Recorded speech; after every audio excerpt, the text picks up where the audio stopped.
today Dave and I will be showing everyone how to take the drive out of a 6-inch wipe film still.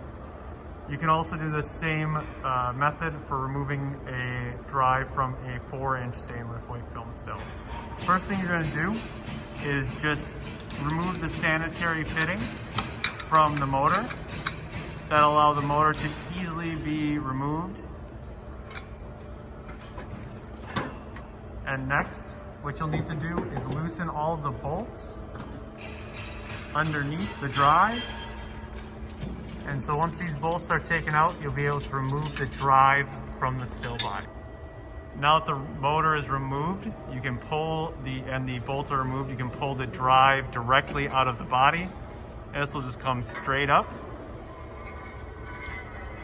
You'll notice when that comes out, you might have a wiper or two fall out, as those wipers are mounted inside of the still. This will allow you to take them apart, replace wipers as needed, and potentially do any cleaning as needed as well. After this, you can then reinstall the wiper as well as the wiper blades. Once you've finished any maintenance on your system, the drive will be ready for reinstallation. Dave's going to take the O-ring and he'll have placed a small amount of lubrication on it, and then he'll insert it into the O-ring groove. Then we're going to go up with the drive into the still. All right. Ready? Yep.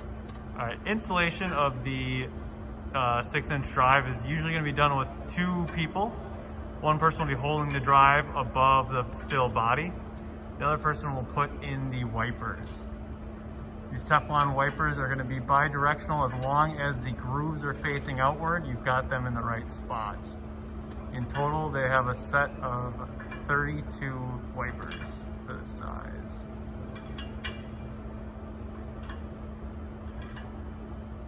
Now that your wipers are in, one of the technicians will lower the drive down, being careful that all the wipers stay in place.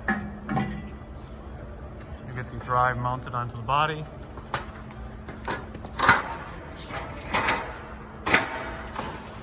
And then you'll install the drive bolts one at a time. You get these hand tight until you get all of them in. And then you'll want to tighten in a star pattern until those bolts are tightened between 40 and 50 inch-pounds.